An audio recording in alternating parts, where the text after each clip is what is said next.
ఏ బాటైనా పర్వాలేదంట, సమయంతో సాగటమే మన సింపుల్ సిద్ధాంతం.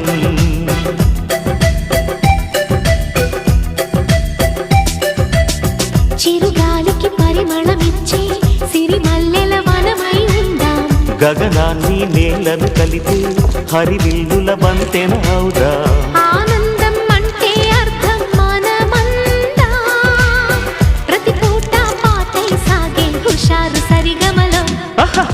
ఎన్నో ఎన్నో రాగాలుండే సంగీతం కాదా, చల్లకి నవ్వుల కేరింత.